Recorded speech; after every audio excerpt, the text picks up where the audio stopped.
그리스 신화에 보면 이 크로노스 신이라는 신이 있습니다. 이 크로노스 신은 시간을 주관하는, 시간을 다스리는 신으로 나옵니다. 아니 무슨 설교 시간에 다른 이방 신화의 얘기를 하느냐 그러는데, 보통 신화는 사람들이 가지고 있는 많은 가치관, 공통된 생각을 담아서 그것을 신화라는 이야기로 그렇게 꾸며낸 것입니다. 그러므로 그리스 로마 신화는 오늘날 전 세계의 주류 문명이요 문화라고 할 수 있는 서구 문명의 가장 중요한 기초가 되는 그러한 신화입니다. 그리고 그 가운데에는 이 서구 문명의 배경이 되는 많은 고대로부터 많은 사람들의 공통된 생각이 담겨져 있는 것이지요. 크로노스라는 신을 보면, 크로노스, 시간을 주관하는 이 신을 통하여 사람들이 시간에 대해서 어떤 마음을 가졌는지를 우리가 생각해 볼 수가 있고, 그것은 오늘날 우리가 가지고 있는 시간에 대한 가치관에도 마찬가지로 담겨 있는 것이지요. 크로노스 신은 생긴 모양이 이렇게 생겼습니다. 이 사람이 지어놓은 게 분명해 보입니다.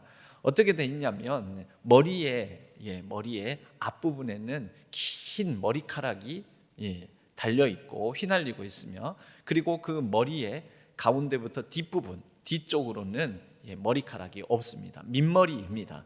그러므로 어떻게 될까요? 이 머리가 다가올 때에는 잡을 수가 있는데 멀어질 때에는 뒤에는 머리카락이 없어서 잡을 거리가 없어서 잡을 수 없다라는 것이죠. 또 세 번째로 특별한 것은 다리에도 그렇고 등에도 그렇고 날개가 달려 있습니다. 그러므로 날개가 달려 있다는 것은 빨리 움직인다라는 것이죠. 빨리 지나가 버린다라는 의미를 가지고 있습니다. 곧 시간이란 어떻다라는 것입니까? 다가올 때에는 그나마 붙잡을 수 있지만 멀어질 때에는 잡을 거리가 없다, 잡을 수가 없다라는 것이죠. 지나고 난 것은 우리가 붙잡을 수 없다. 그래서 시간은 그렇게 일방적으로 한 방향으로 지나가 버린다. 어떻게 지나갑니까? 날개가 달려 있습니다. 날개가 달린 듯 쏜살같이 순식간에 지나가 버린다라는 것이죠. 여러분, 2023년도 우리 가운데 우리에게 주어진 이 시간들이 지나고 보니 어떻습니까? 너무 빨리 쏜살같이 지나가 버린 것 같지 않습니까? 그런데 2023년도를 그래도 지나오면서 보니까 23년도의 시간들 속에 우리 가운데 그렇게 시간을 통해서 찾아오셨던 하나님의 은혜와 하나님의 사랑, 하나님의 감동을 우리가 잘 붙잡았는지 모르겠습니다. 지나가고 난 다음에는 잡기가 어렵습니다. 너무나 빨리 지나가 버렸습니다. 하지만 여러분, 우리에겐 또 기회가 있지요. 24년도라는 시간 맞아들이면서 우리를 향해서 달려오는, 머리카락 휘날리며 달려오는 그 시간들을 잘 붙잡아내는 저와 우리가 되기를 바랍니다. 오늘 말씀은 요한이 잡힌 후라는 시간적 배경을 가지고 시작을 합니다. 이 요한이 잡힌 후라는 이 의미는 요한으로 상징되는, 대표되는 구약 시대가 끝났다라는 의미를 갖습니다. 요한은 예수 그리스도의 오실 길을 예비했던 사람이지 않습니까? 그런데 이 요한이 전했던 것은 이미 구약으로부터 예고되고 예언된 말씀을 그렇게 광야에서 외치는 자의 소리가 되어서 전하게 되는데, 요한이 잡혔다 그러면 한 시대가 끝났다라는 의미를 갖고 있는 거죠. 구약 시대가 끝났습니다. 그러면 끝나고 맙니까?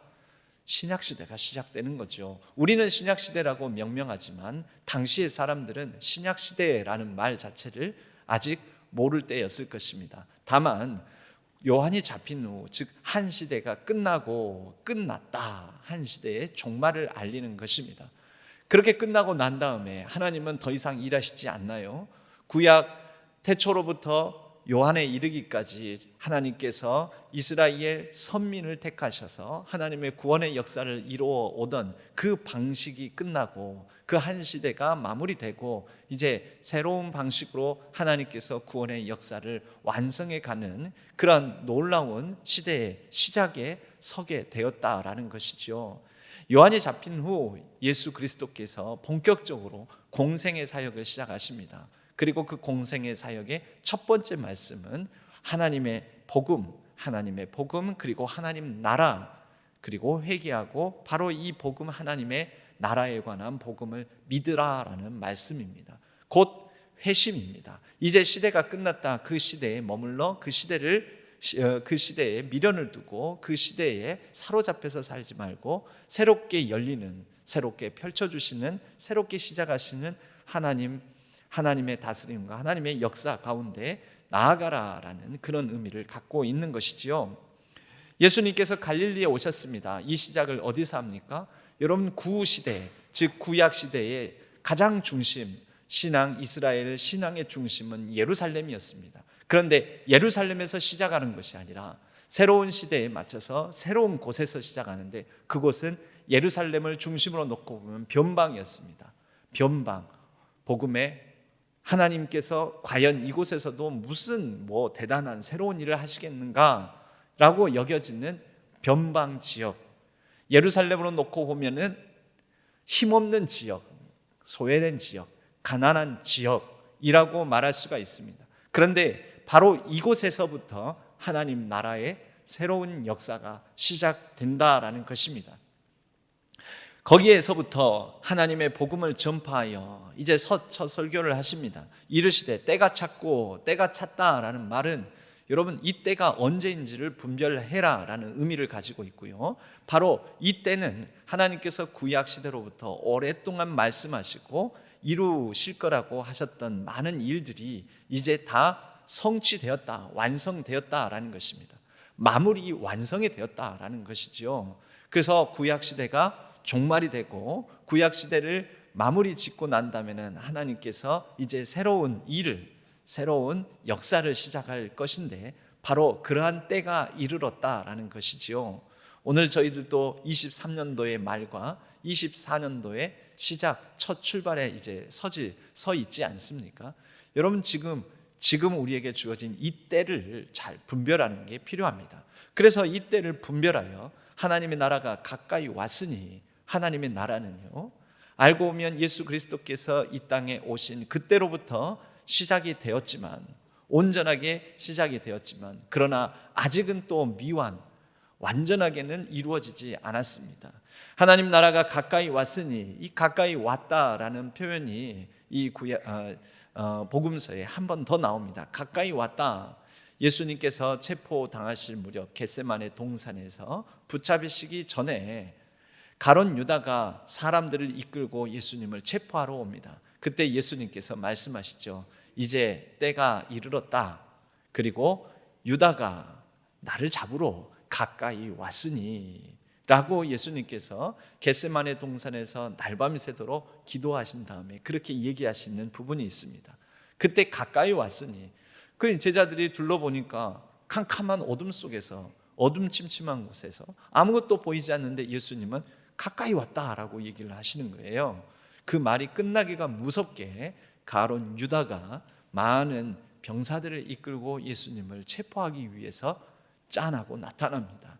여러분, 하나님 나라가 지금 우리 눈에는 아직은 어둠 속에 침침한 듯 잘 보이지 않을지 몰라도 예수님께서 선포하신 그때로부터 이미 우리 가운데 하나님 나라가 왔습니다. 하나님 나라가 임하였습니다. 그리고 우리는 그 하나님 나라의 삶을 살아가고 있지만 아직은 우리 가운데 하나님 나라가 미완으로 완전히 이루어지지 않은 것이죠. 그러므로 회개하고 복음을 믿으라. 회개 곧 회심입니다. 그 복음으로 날마다 우리는 성장하고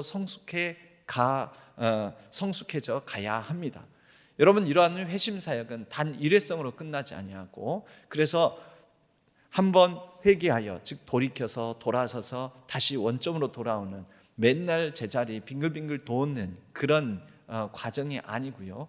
이 복음의 성장은요, 돌이키고 돌아보고 내다보고 하는 과정 중에 나선형을 이루면서 그 나라 갈 때까지 계속해서 이런 회심의 반복을 이루어 가는 것이지요. 회개하여 복음을 믿으라. 이 과정은 제자리에서 개가 꼬리를 물려고 제자리에서 뱅글뱅글 맴도는 것이 아니라 나선형으로 계속해서 우리의 수준을 업그레이드 해가면서 계속 그렇게 성장하고 성숙해 가는 것입니다. 그러므로 회심은 단 일회성으로 한 번에 끝나는 것이 아니라 우리는 끊임없이 돌아보고 살펴보고 내다보고 그렇게 하나님께로 가까이, 점점 더 가까이 예수 그리스도를 닮아가는 삶을 살아가는 일련의 평생의 과정인 것입니다. 그러므로 여러분, 내가 교회를 다니기 시작했으므로, 예수를 믿기 시작했으므로 나는 다 이루었다, 전혀 그렇지 않습니다. 여러분, 이것을 우리가 다시 새롭게 표현하면 구원의 삼중성, 삼중적 구원의 의미라고도 얘기를 합니다. 세 가지의 중첩되는 구원이 있다라는 것이죠. 구원은 이미 이룬 구원, 과거적 구원, 지금 이루어가고 있는 구원, 현재적 구원, 그리고 앞으로 이루어갈 구원, 완전히 이룰 구원, 미래적 구원, 이렇게 구원은 시간적으로 과거, 현재, 미래 삼중적 의미를 갖습니다. 그러한 구원은 하나님께서 예수 그리스도를 통하여 하나님께서 이미 행하신 일, 십자가에 달려 죽으시고 우리의 죄의 문제를 다 해결하신 그 일로 말미암아 우리가 그것을 믿음으로 이루어진 구원 받았습니다. 나는 구원 받았습니다 하는 과거적 구원이 있는 것이지요. 그런데 여러분, 구원 받았다고 해서 우리의 삶의 옛 습관, 구원받기 이전에 하나님을 모르던 때 하나님과 관계없이 살아가던 모든 삶의 우리의 습관과 인격과 성품과 모습이 바로 다 변화되는 것 아니지 않습니까? 그래서 우리는 오늘 또 부단히 계속해서 구원받는 자로서 합당하게 살아가는 삶의 변화를 이루어가는 것이지요. 그것이 현재적 구원입니다. 때로는 과거적 구원에만 머물러서 나 구원 받았어 하고 아무런 변화도 일어나지 않는 사람을 보고 어쩌면 많은 사람들이 실족을 하는 것입니다. 많은 사람들이 실망하는 것입니다. 뭐야, 교회 다니는 사람이 왜 저래? 라는 이런 얘기들을 듣는 것은 현재적 구원을 소홀히 하고 있는, 과거적 구원만으로 구원을 완성했다고 생각하는 오랜 신앙생활 그리스도인들로부터 많은 사람들이 실망하고 실족하는 것이지요. 바로 그렇게 현재적 구원을 우리는 이루어가며 오늘 또 일하시고 지금도 하나님께서 변함없이 우리와 함께 하시고 역사하시는 그 섭리를 따라서 하나님의 마음에 합당하게 살아가려고 지금도 부단히 애를 쓰며 현재적 구원의 삶을 살아가고 있습니다. 그러다가 이 현재적 구원의 삶을 살아가다가 그렇게 나선형 구조로 계속해서 성장해가는 삶을 살아가다가 하나님께서 우리를 부르실 때, 그때 이 땅에 이미 임한 하나님 나라가 완성되어 있는, 완성된 하나님 나라, 그 나라에 들어가게 되는 것입니다. 그때 우리는 이 땅에서 이루지 못한 그 거룩함, 영화로움을 하나님 품 안에서 하나님의 능력 가운데 우리가 온전히 이루고 영화로운 몸으로 하나님 품에 안기게 될 것이지요. 그때 우리는 미래적 구원을 온전히 이루는 것입니다.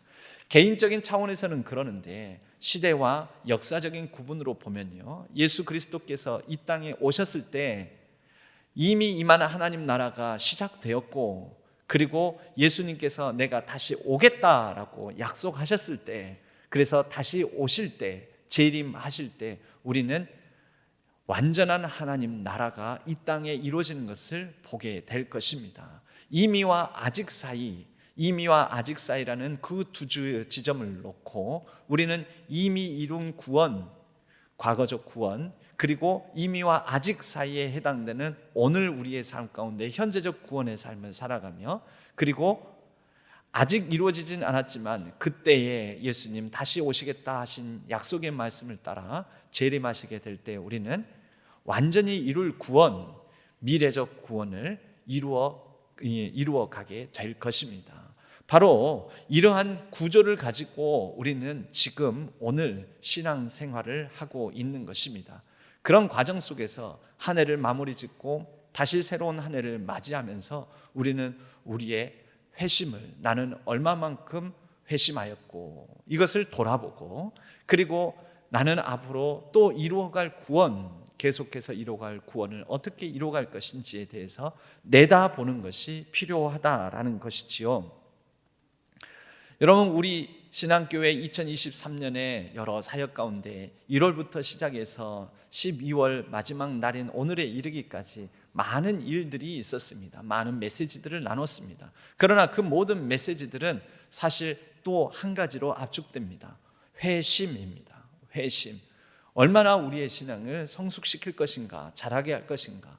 1월의 첫 주간, 첫 시작은 예배에 관한 말씀으로 시작을 하였습니다. 레위기서에 번제, 소제, 화목제, 속죄제, 속건제 이 5가지 5대 제사 방식을 놓고 오늘날 우리가 예배를 드리러 나아갈 때 예배자의 자세와 태도, 또 어떤 마음을 품어야 될 것인지에 대해서 나누었지요. 특별 새벽 집회 기간 한 주간 동안에 우리는 이 5대 제사를 중심으로 예배에 관하여 말씀을 나누었습니다.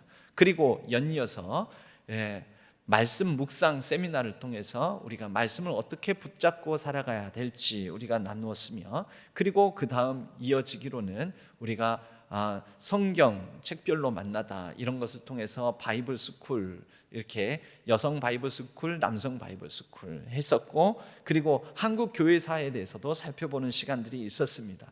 우리의 묵은 땅, 우리의 복음의 회심에 관한 우리 자신을 점검해보는 시간으로 청년부의 경우에는 모태신앙 다시 시작하기, 줄여서 모다시, 그리고 우리 신앙을 다시 한번 점검해보는 주일 저녁 시간에는 5주간 동안에 우리 신앙 다시 점검해보는 그런 시간을 또한 가졌습니다.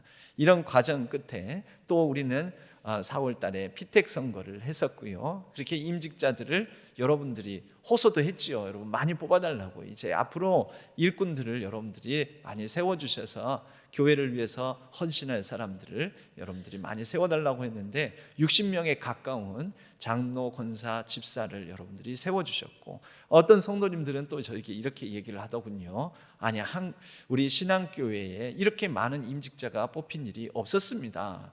참 대단한 놀라운 일이 일어났습니다 라고 표현해 주시는 분도 있었습니다.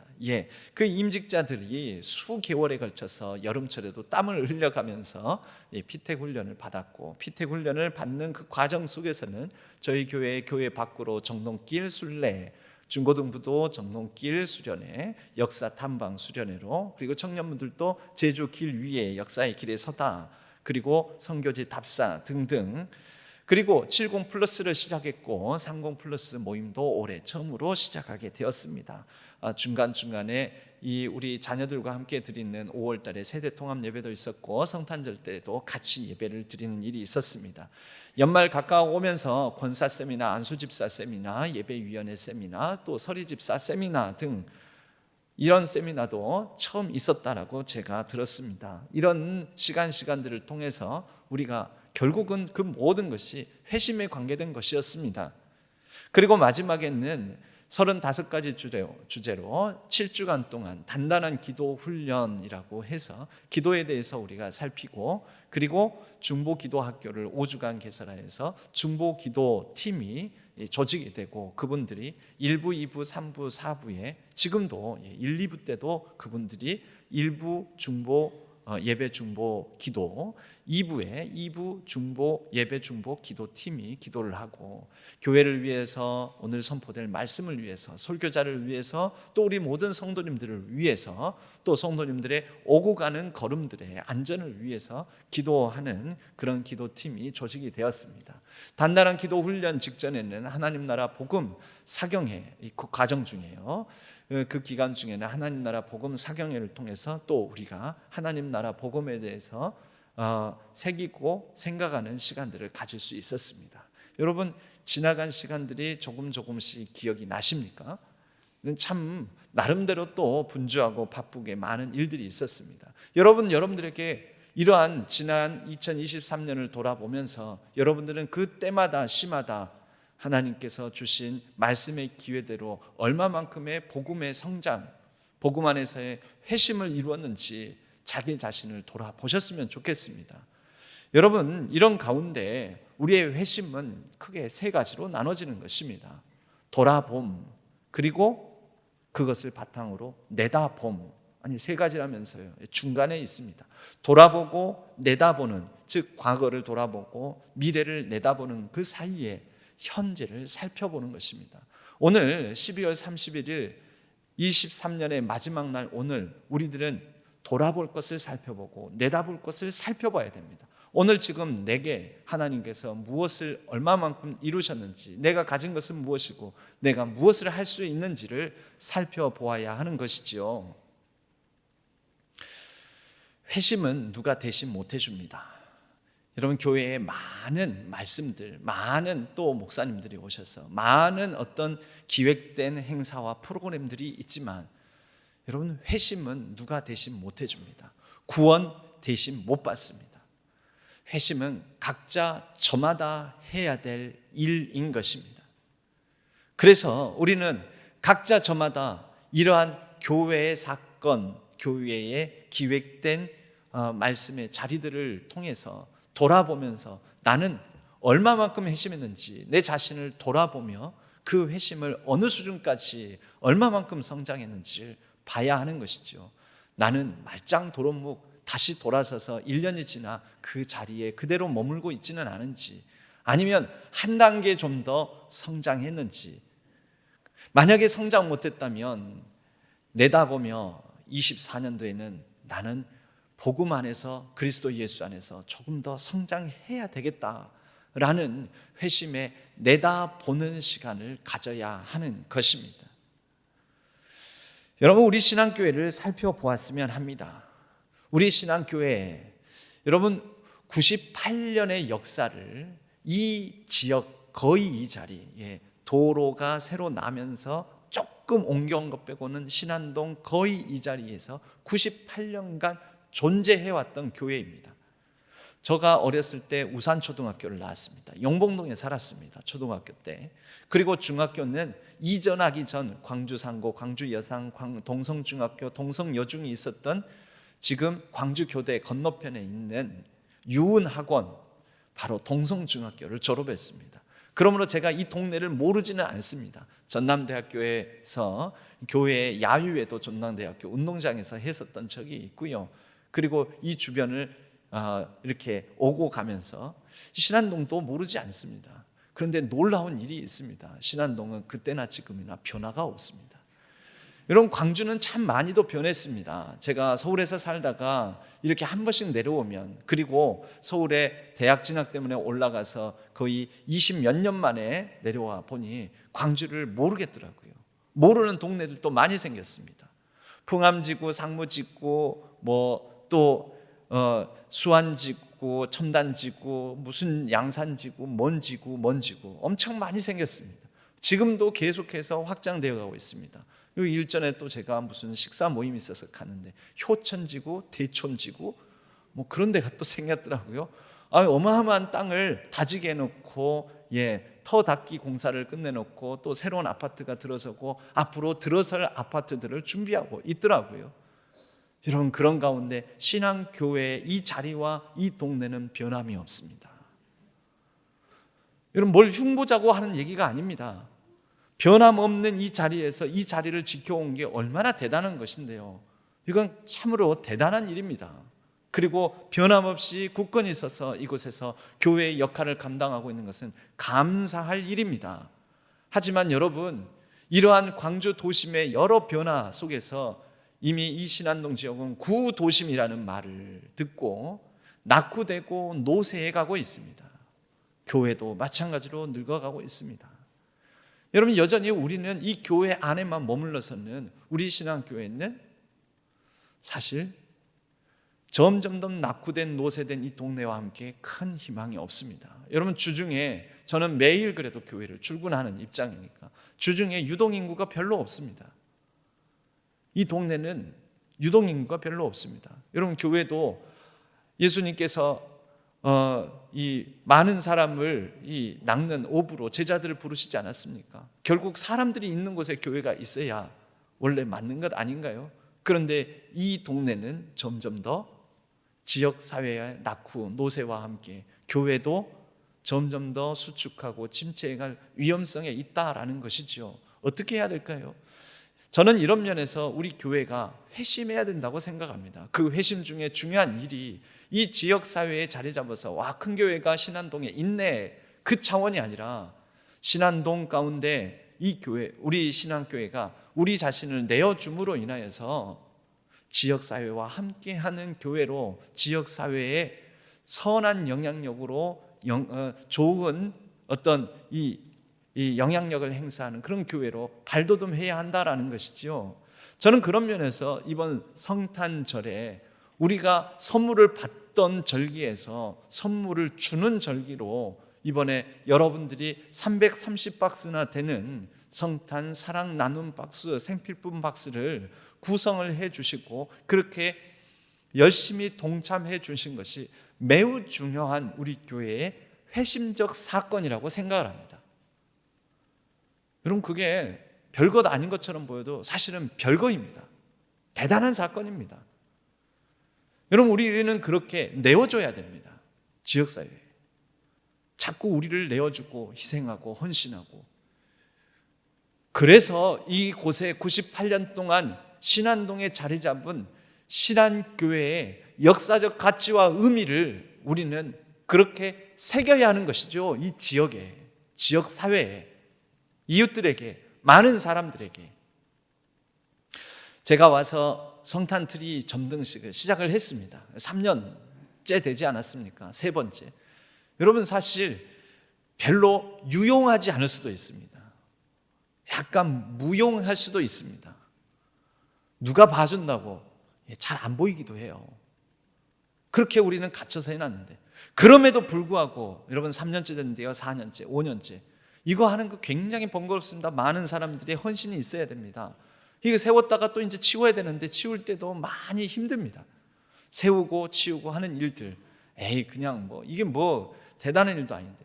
여러분, 그러나 이걸 통하여서 우리 교회가 여기에 있다고, 우리 교회에 이런 아름다움이 있다고, 신안동에 무슨 선한 것이 있겠느냐 할 때, 신안동에도 예쁘고 아름다운 게 있다고, 예수 그리스도의 오심을 기억하고 기념하는, 그리고 함께 나누고자 하는 교회가 있다고 우리는 그렇게 전해야 하지 않겠습니까? 여러분, 그것이 조그만 일이지만 그렇게 우리 교회의 존재 목적에 대해서 회심을 해야 되는 것이죠. 여러분, 저희 교회에 유튜브 채널이 제가 부임했을 때 약 500~600명 정도 구독자가 그것밖에 되지 않았습니다. 지금 현재 저희 교회 유튜브, 신앙교회 유튜브 채널의 구독자가 2135명입니다. 구독자 많이 늘었지요. 그만큼 또 온라인으로 예배 드리는 분도 아직 여전히 많다는 뜻이기도 하고, 다시 보기 하는 분도 많고, 실시간으로 참여한 분도 많고, 지금도 3부 예배 때도 실시간으로 예배를 드리는 분들이 많습니다.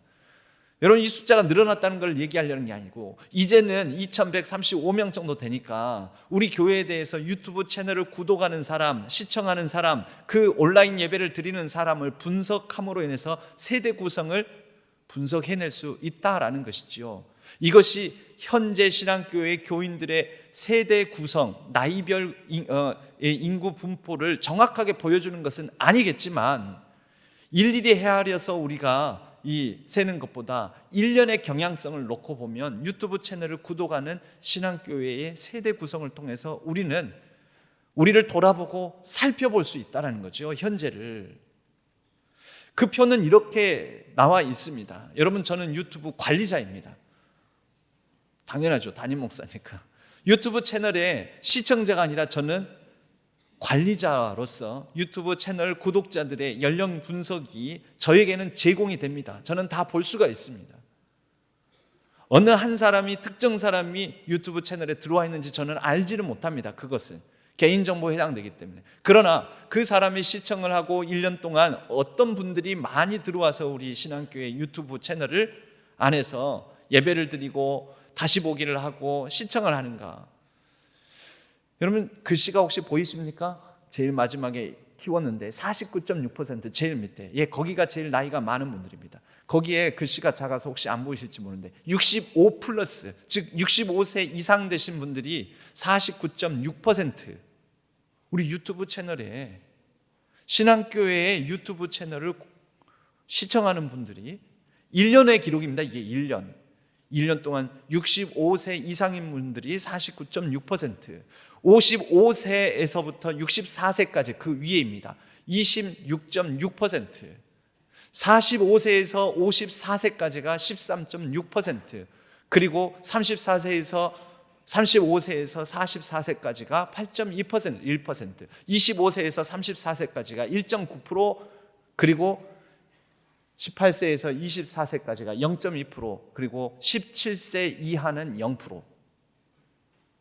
우리 신앙교회에 유튜브 채널을 구독한 분들이 만약에 이대로 우리 교회의 성도 구성이라고 한다면, 또는 우리 교회에 관심을 가지고 다시 보든 예배를 놓치면 다시 보든 아니면 실시간으로 들어오시든 우리 신앙교회 유튜브 채널에 관심 있는 분들의 인구 분포가 이렇다라는 것이죠. 55세 이상, 밑에서 두 개입니다. 49.6% 더하기 26.6% 이렇게 하면 55세 이상이지 않습니까? 저희 교회의 유튜브 채널의 인구 분포는 55세 이상이 자그마치 77%가 된다라는 것입니다. 55세 이상이요. 여러분, 여기에서 앞으로 10년이 지나면, 여러분 예언 하나 할까요? 저와 여러분은 내일, 우리는 1년 지나면 1살 먹습니다. 이거는 반드시 일어나는, 실현되는 확실한 예언이지요. 저도 신앙교회에 왔을 때는 가까이 있는 글이 잘 보였습니다. 안경 쓰고. 요즘은 가까이 있는 글이 잘 안 보입니다. 그래서 안경 벗고 봅니다. 그러면 잘 보입니다. 예전에는 이해가 안 됐습니다. 왜 안경을 벗고 볼까? 그게 노안이라고 하더라고요. 3년 사이에 제가 늙었습니다. 죄송합니다. 아직 젊은데 젊은이가 이렇게 얘기를 하니까 3년 사이에 저도 점점 노화되어 가고 있습니다. 여러분, 10년 뒤를 볼까요? 10년 뒤, 만약에 특별한 변동이 없다면, 이대로 있다면 저희 교회는 어떻게 될까요? 65세 이상이 변동이 크게 없다면 그대로요. 65세 이상이 77%가 된다라는 것이죠. 그렇죠? 이건 그냥 팩트입니다. 팩트. 특별한 변동이 없다면 그대로 현재 상태에서 유튜브 구독하고 시청하는 분들 그대로 10년이 지나면 저 55세 이상이신 분들이 다 65세 이상이 되실 거니까 합하면 77%가 된다라는 거죠. 나머지 64세 이하가 23%. 어떻게 하면 좋습니까? 여러분, 이것은 이미 이루어지고 있고 지금도 되어가고 있고 지금 우리에게 주어진 현실입니다. 현실. 여러분, 그러니 우리는 돌아보고 살펴보고 그리고 내다봐야 되지 않겠습니까? 고치고 다듬고 그리고 뭔가 희생해야 되고 헌신해야 될 몫이 있지 않겠습니까?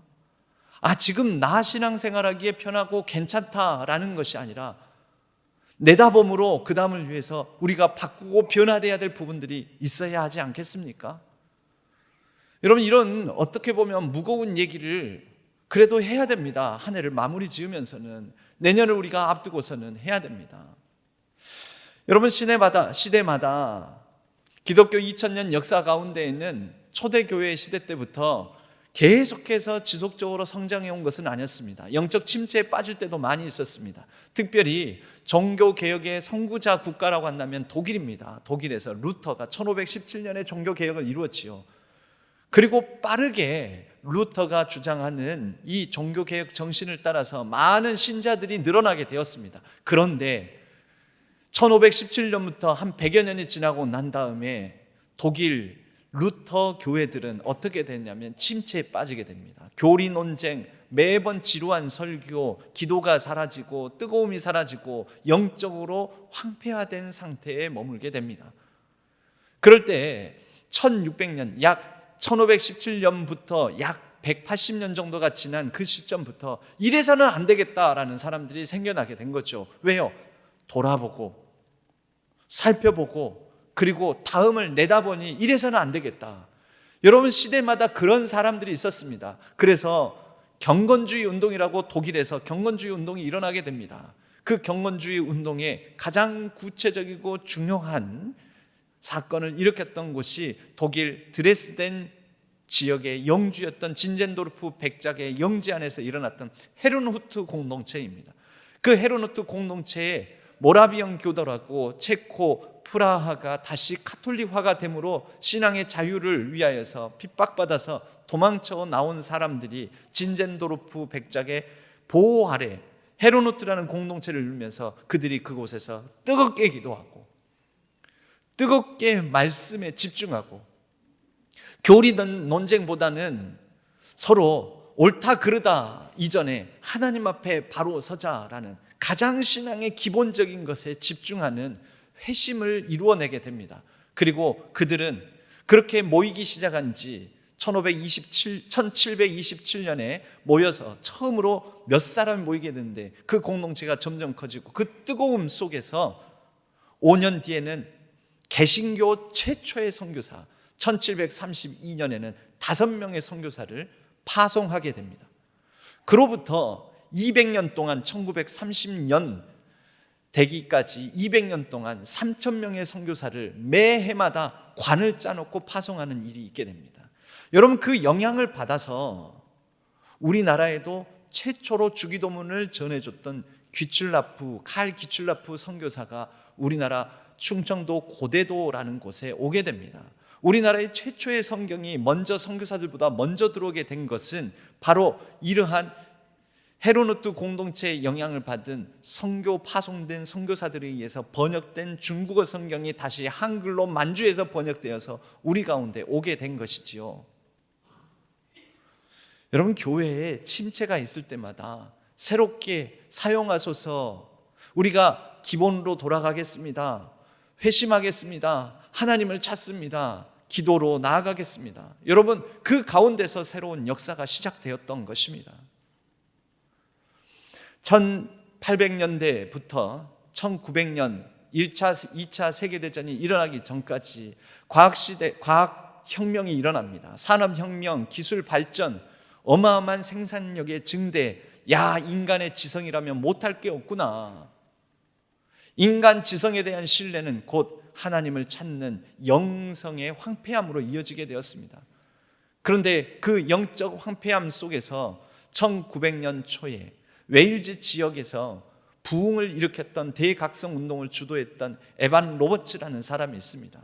이 에반 로버츠라는 사람은 사람들에게 오늘날 우리가 하나님을 찾고 하나님 앞에 다시 돌아와 우리의 자신을 내어드리면서 우리를 변화된 심령으로 살아가야 된다면서 4가지를 얘기를 합니다. 그 4가지는 이와 같습니다.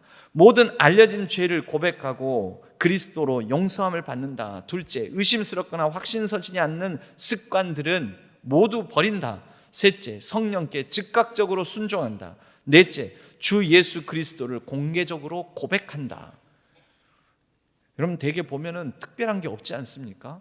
그가 일평생 동안 붙들었던 이 주장이고요, 일평생 동안 사람들에게 중요하게 가르쳤던 메시지가 이 4가지라는 것이죠. 그리고 이 4가지를 중심으로 그는 하나님께 끊임없이 순간순간 매일 평생 동안 기도했던 제목이 하나님, 저를 꺾어주소서. 저를 꺾어주셔서 하나님 앞에 온전히 순종하고, 그렇게 기도함으로 순종하고, 순종하고 기도하고, 순종하고 기도하고, 기도하고 순종하게 해 주옵소서. 여러분, 중요한 게 저를 꺾어주소서입니다. 꺾어주소서. 여러분, 뭘 꺾어달라고 하는 걸까요? 고집, 교만, 자만, 오만, 태만, 기만함. 여러분, 사람은 영적으로 노쇠해질수록 단단해집니다. 경직됩니다. 굳어버립니다. 여러분, 노화 현상 중에 하나가 뭡니까? 근육이 굳습니다. 관절이 안 움직입니다. 딱딱해집니다. 굳어버립니다. 여러분, 영적으로 보면 단순히 노쇠한 현상이 아니라 영적 노쇠함의 특징은 단단해져 버리는 것입니다. 변화? 뭐예요? 이게 편한데, 이게 좋은데 꺾이지가 않습니다. 도무지 구부려지지 않습니다. 여러분, 구부려지지 않는 것은 펴지지도 않고, 펴져야 될 게 펴지지도 않고, 구부려져야 될 게 구부려지지도 않습니다. 하나님께서 사용하시려고 하는데 하나님께서 사용하시기에 너무 뻣뻣해서 못 쓰겠다. 그러면 하나님의 촛대가 옮겨가는 것이지요. 에베소 교회를 향해서 예수님께서 요한계시록에서 말씀하시지 않습니까? 너희가 어디서 떨어졌는지를 생각하고 회개하여 처음 행위를 가지라. 한마디로 말하자면은 저를 꺾어주소서 하며 하나님 앞에 나오는 교회가 하나님의 그 촛대를 맡아 등불이 되어 그 시대에 역사를 이루어 간다라는 것입니다. 힘들고 침체된 역사 가운데서 새로운 부흥운동이 일어났다는 것은 기독교의 역사 2000년 가운데도 바로 하나님 나를 꺾어주소서, 나를 부드럽게 구부려 사용하옵소서, 하나님 쓰시고자 하는 대로 내어드리는 그런 사람들을 통하여서 한 시대에 부흥이 일어났던 것입니다. 여러분, 우리 신앙교회에 우리 신안의 모든 성도님들이 2024년들을 내다보며 하나님 우리를 사용하여 주옵소서, 꺾어 주옵소서, 구부려 주옵소서, 하나님 앞에 유연함으로 나아가게 하여 주옵소서, 그런 마음으로 하나님께서 24년도에 이루가실 하나님 나라 복음의 디딤돌로 우리 모두가 쓰여지기를 바랍니다. 그리하여 하나님 나라의 유연한 역사, 하나님 나라로 충만한 회심의 사역들을, 변화된 사역들을, 변화된 심령으로 하나님 나라를 우리 신앙교회가 이 지역 가운데에서 노쇠하고 또 여러 가지 늙어가고 있는 이 동네, 이 지역사회 가운데에서 우리가 새롭게 갱신되어 변화되어 하나님의 뜻을 온전히 이뤄갈 수 있기를 바랍니다. 여러분, 이런 말이 있습니다. 미스터 선샤인에 나와 있는 감동적인 문구입니다. 그 대사 가운데 이병헌 씨가 역할을 감당하는 유진초이라는 사람이 이런 얘기를 하지요. 독립운동을 하는 사람에게 빼앗긴 것은 되찾을 수 있으나 내어준 것은 되돌릴 수 없습니다. 다시 말하자면 싸우지도 않고 내어주지 말아라라는 권면입니다. 여러분, 나이가 들면서 힘이 약해지는 거 어쩔 수 없습니다. 그러나 뭐 다 이렇게 사는 거지 하고 우리가 내어주지는 않았으면 좋겠습니다. 우리 신앙교회가 하나님 나라 역사 속에서 때로는 힘에 붙여 못하는 것이 있을 수도 있습니다. 그러나 그냥 그대로 자연스럽게 수축해가고 쇠퇴해가지는 않았으면 합니다. 몸부림을 치며 2024년도에는 하나님 나라를 일궈가는 저와 여러분 되기를 주님의 이름으로 간절히 축복합니다.